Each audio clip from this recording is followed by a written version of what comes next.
Alright, I'm going to do a video on how to tell if your clutch is bad and how to replace it. This is a Troy-Bilt TB525CS. It's 4-stroke weed eater. It's got the detachable ends, but basically you spin the end of this. Sometimes, let's see if I can get you in close. There is a clutch, a little housing. See the silver thing down in between there? It's a little drum. I'll get you a little bit closer here in a second. But basically, that's your clutch that's inside there. So this is a cold start. Honestly, I don't like this this weed eater. It's too heavy. It's not, you know, if it was heavy and super strong, I'd be okay with it. But it's not. It does start fairly easily sometimes, especially after it's warm. It usually starts right up. Here's how you can tell if it's bad. Whenever you're weed eating, there's no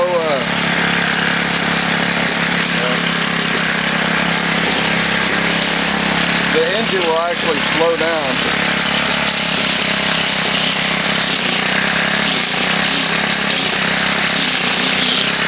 Sometimes when you feel itself.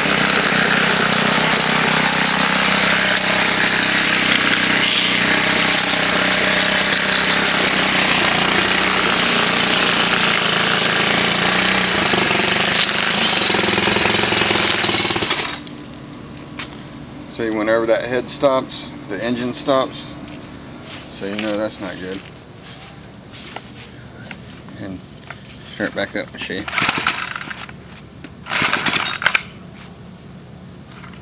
Also, whenever you're cranking it, see it spinning like that.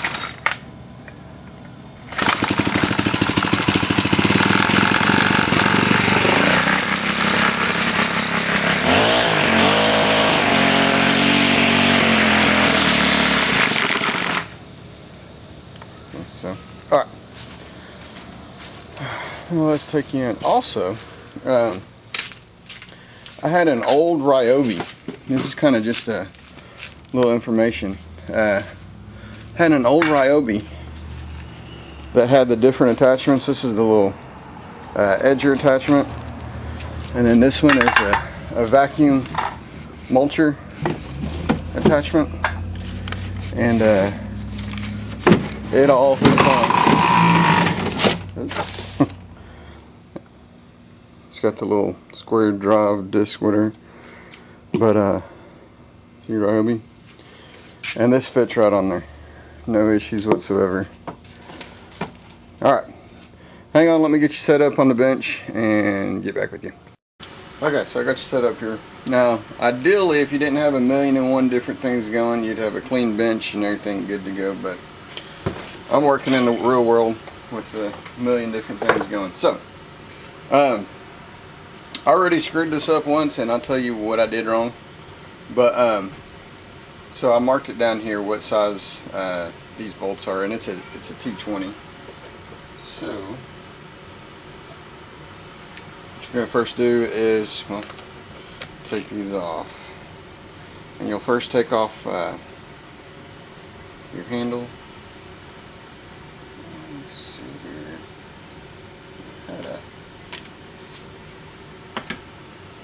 Just stick them in here. And these are different sizes, so you might want to keep track of that. These are the a little bit longer ones. This one right here is a really kind of short one. Just a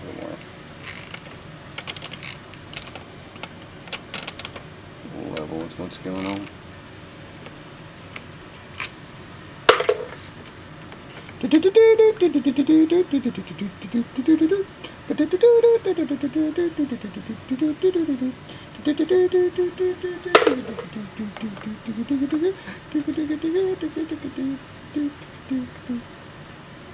That's a little bitty short one. So I noticed that it was dying whenever I was getting a lot of load on it. So I definitely knew something was wrong. And so I took it apart because I knew it was the clutch, but I didn't know, exactly what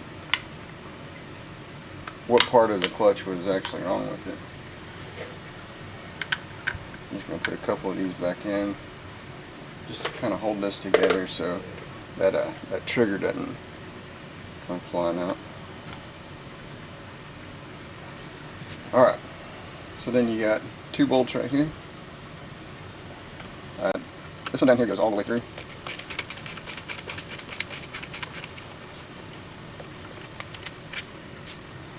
This is another one of those little short ones. And there's 3 little bolts on here. And that just holds that little covering on there. Like a little shield, I guess.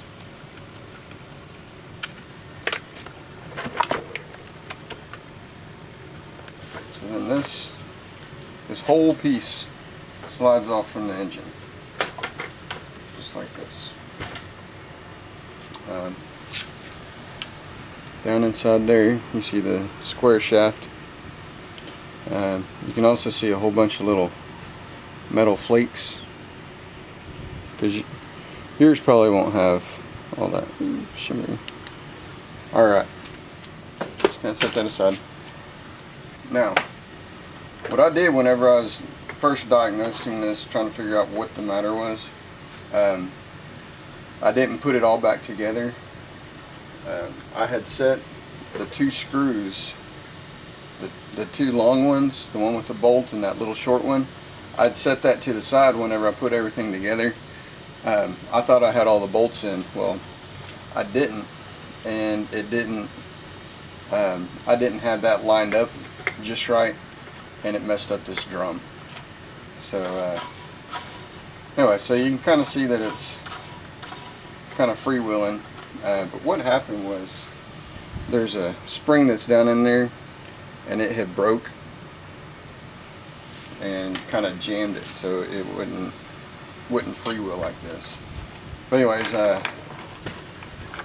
there's a tiny bolt that's down in there, and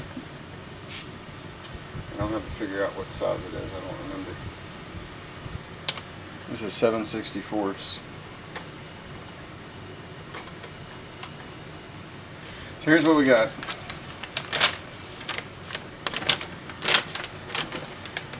This stuff is, and I got this directly from Troy-Bilt, so you may be able to find a little bit better prices.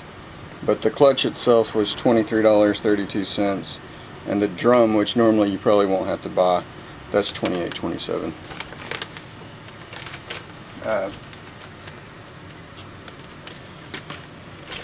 Part numbers: clutch drum. There you go. 791-153-592. And then the clutch itself.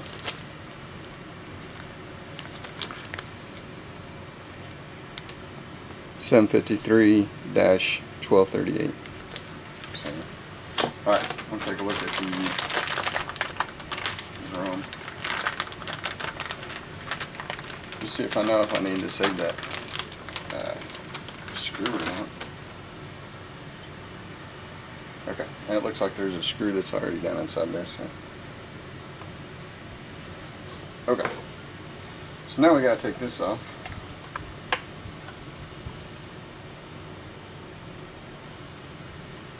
There's like a little brush washer or whatever.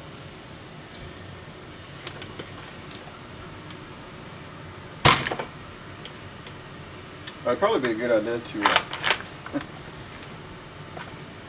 take your spark plug boot off, just in case you jump this over. You don't really want it to start. This would be a fairly good idea.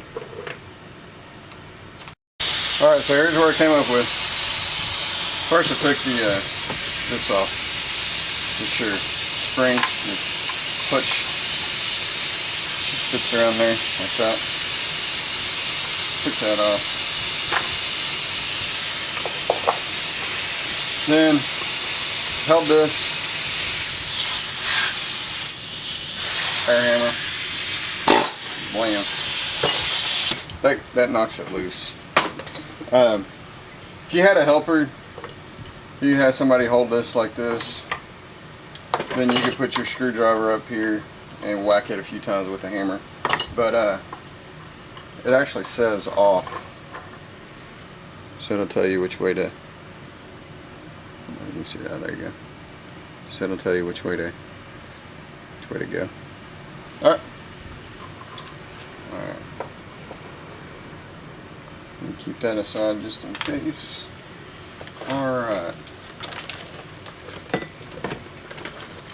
Here's a new one.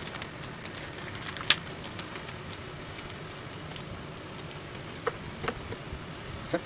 I don't see this washer on there. I'm going to put this one back. But there you go. It says off. I'm going to go on and make sure all the numbers match up. Okay.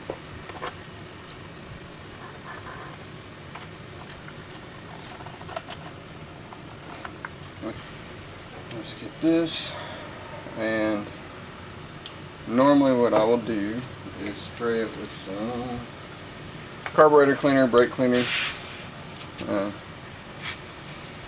and that's just because I usually always do that with like rotors and drum brakes and all that stuff, because sometimes I'll put a coating on here just to like an oil coating, just to keep it from just to keep it from rusting and stuff. So good to go. Right on top.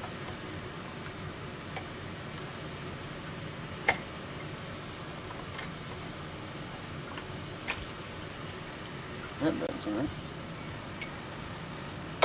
That should slide. Maybe I messed it up whenever I was holding it, so let's see.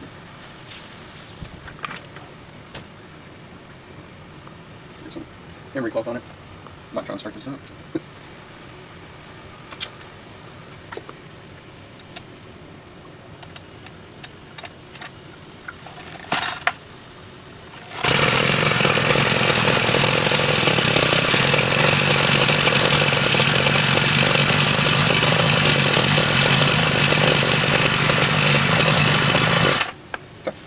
Clean that up nice and shiny. Oh, there we go. We're great. Alright, let's go ahead and take the spark plug back off.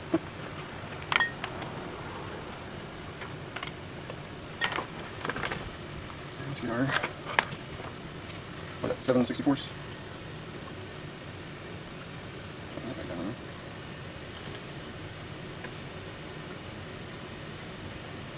I wonder if this has some kind of Loctite or something. I feel like it's going very well.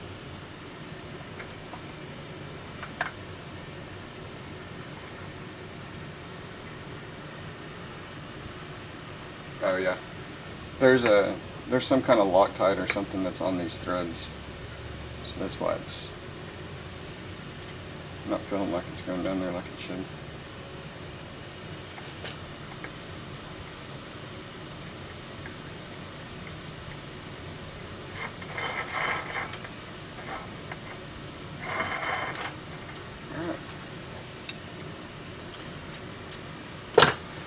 There we go. Now let's reverse everything. A couple things I forgot to mention. One, don't forget your little thrust washer thing. Yeah, I gotta go back in and put that in there. Another thing is, I don't really remember what the other thing was. I did a whole video of it starting and running and cutting and all that stuff. Forgot to push the record button. But you guys kind of know what it is to watch a weed eater work. So there you go. Be sure to comment, rate, and we'll talk to you later. See ya.